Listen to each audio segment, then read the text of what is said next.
بسم الله الرحمن الرحيم. الحمد لله رب العالمين، اللهم صل وسلم وبارك على سيدنا محمد وعلى آله وصحبه وسلم تسليما كثيرا.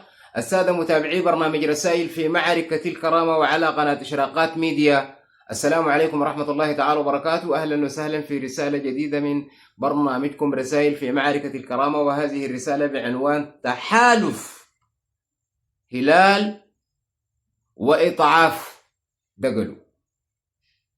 الآن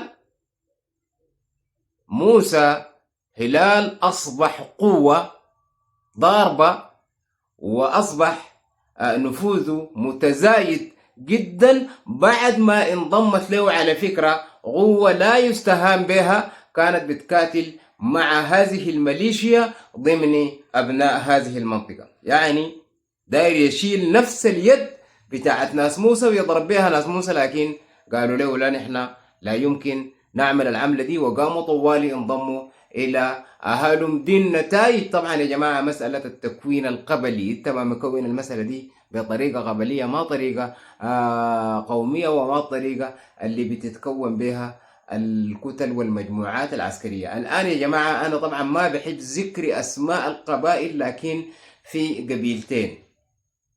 قبيلتين عندهم مساحات كبيرة جدا في وسط هذه الميليشيا، وعندهم مجموعات كبيرة وضخمة الآن تضع يدها على يد هلال سرا وجهرا، وتتحالف معه وتشكل معه قوة واحدة. وللمعلومية أنه لا يمكن أن تتخلى القوات المسلحة عن هلال في هذه المعركة وفي هذه الظروف لأي سبب من الأسباب، وهذا عن طريق الجيش.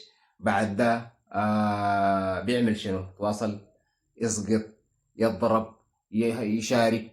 عموما هذا زول عنده قوة تابعة للقوات المسلحة، وحتى الآن هي موجودة بتقول جيش واحد وشعب واحد، وبقولوا نحن مع الدولة السودانية. الغرض من هذه الرسالة أنا داير أقول لكم يا جماعة وللأمانة، ومعلوماتي ومصادري مؤكدة ومن مقربين جدا لهذه الميليشيا، أن قيادة هذه الميليشيا في هذه الأيام تعيش في وضع نفسي صعب جدا، ضغوط نفسية صعبة جدا. الزول ده يكاد يطلع برا الشبكة. صدقوني أو ما تصدقوني الكلام ده أنا بقوله وبيظهر لكم إن شاء الله في الأيام القليلة القادمة، لأنه مسألة التفكك ومسألة الانشقاقات ومسألة التهديد بالانشقاق ومسألة الحاجات اللي كان بيتكلموا بها سرا، اللي كان بيتونسوا بها، أصبحوا الآن يجهروا بها، وأصبحوا يهددوا بالانضمام إلى القوات المسلحة وقياداتهم في الملايش، وأصبحوا يشكوا في الهواء الطلق، وأصبحوا والفوضى تتزايد، وأي زول بيحفر للتاني، وحالة صعبة جدا الأيام دي تعتري قايد ثاني هذه الميليشيا. ما عارف اللي يعملوا ذاته شنو، والضغوط الدولية. وعلى فكرة إنهم يعني قاب مجلس الأمن الدولي ومحكمة الجنايات هي قريبة جدا من إنها تصدر مذكرات بتاعت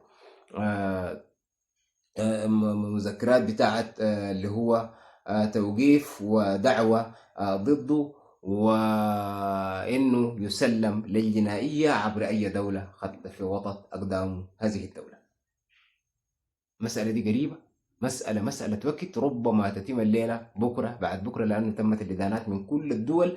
الآن هذه الميليشيا معرية تماما، ما في أي زول واقف معاها. والمسألة دي يا جماعة خلقت للقيادة بتاعتها ممثلة في الزول ده عامل نفسي صعب جدا. أنا ما معتمد فقط على الذين استسلموا وسلموا للقوات المسلحة وأدلوا بهذه المعلومات، ولكن معلوماتنا ومصادرنا وأخبارنا في كثير من الأحيان بتجينا من داخل البيت ومن داخل الحلبة والحلقة والدائرة الضيقة جدا لهذه الميليشيا والمقربين.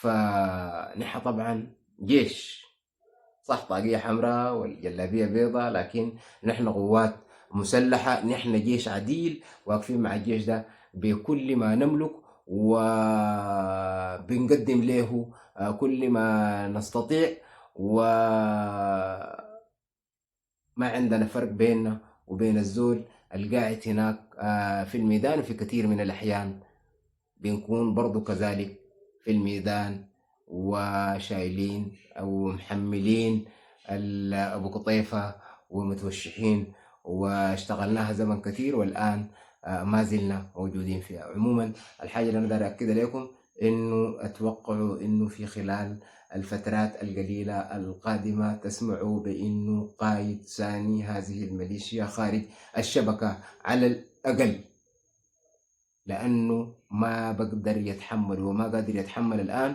والتحالف عريض جدا الآن ينضم إلى هلال، وانشقاقات كبيرة جدا في كردفان. إذن تحالف عريض في دارفور بقيادة هلال يتزايد يوما بعد يوم، قبيلة وقبائل، وأصبح مكون كبير جدا، وتناقص وانشقاقات وانضمام للقوات المسلحة، وهروب كبير جدا تعاني منه هذه الميليشيا في كردفان بسبب أسباب كثيرة جدا. واحد منها إنهم يشتكوا من الظلم وعدم المساواة والتهميش، وكذلك النقص في الإمداد والنقص في الأفراد والنقص في العربات والنقص في الوقود والشغل الاستخباري الشغال أو القوات المسلحة داخل هذه الميليشيا. شكرا جزيلا لكل الذين يتابعون برنامج رسائل في معركة الكرامة، وكان حاليا بنتلاقى في رسالة جديدة. ودعتكم الله، جنبوا في العافية، مع السلامة.